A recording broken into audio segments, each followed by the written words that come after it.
What's going on YouTube, and welcome back to another episode of Then We Eat. This week we're going to try something we haven't done on this channel yet.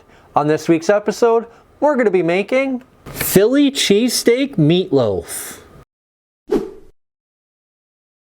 Now, before we get started on today's video, don't forget to hit the like button if you liked the video, subscribe to the channel if you haven't already, hit the notification bell to be notified when we upload next, check the comments below to see the recipe, it is in the description, and don't forget to comment as well. Once you've seen the video, what did you think? Would you try this? Or better yet, what do you want to see us make next?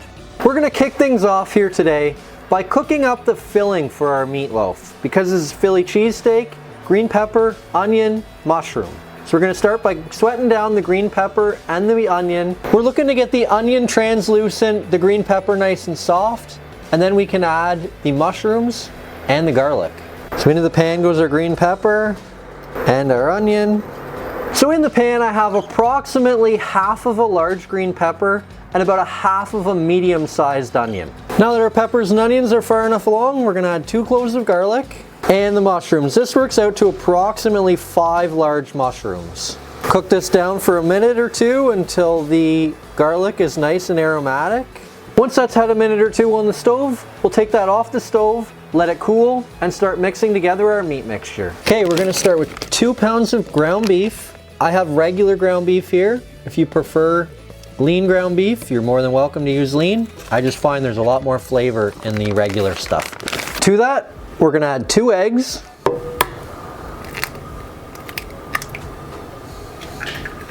Cup of breadcrumbs. A teaspoon each of oregano, basil, ground black pepper, Then We Eat devil powder, Montreal steak spice, and 2 teaspoons of smoked paprika, 1 tablespoon of ketchup, and 1 tablespoon of Worcestershire. We're going to mix that up as best we can. I'm going to start with this spatula and then I'll probably move to my hands.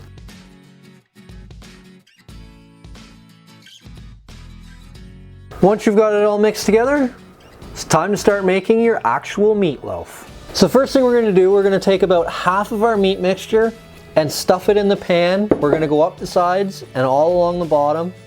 Then we're going to leave a little bit of a trench. So let's get started.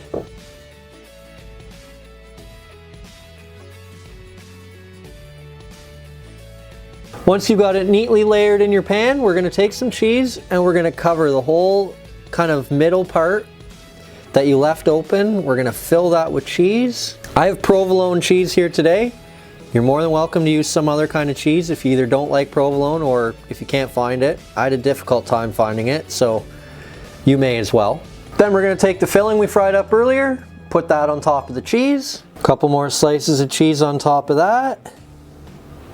Then we're going to take some meat. Looks like I'm not going to be able to get all of it, but we're going to cover the rest of it with meat. Then it'll be time to bake it up. And there you have it. One thing I forgot to mention that I did want to do, I wanted to line the loaf pan with some parchment paper just to make it easier to get it out. Thankfully, I do have regular ground beef here like I mentioned earlier. It is a little fatty, so hopefully that fat will keep it from sticking and it'll come out easily anyway. Now, we're going to stick it in the oven at 350 degrees for about an hour and we'll be back once it's done cooking.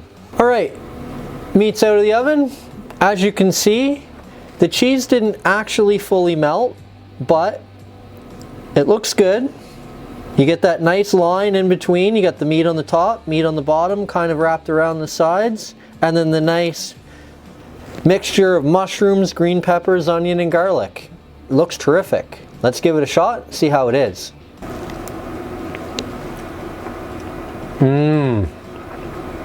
That's very good. Tastes exactly like you'd expect a Philly cheesesteak to taste. The nice mushrooms, green pepper, the onion. Very, very, very, very good. You also get a tremendous kick from the devil powder. It's not overpowering, just kind of there, and it lets you know, hey, don't forget about me as well. It's very, very good. If you're ever looking for a stuffed meat dish to feed the whole family, this is an excellent bet. So that's it for this video. Don't forget, first we cook, then we eat. So good.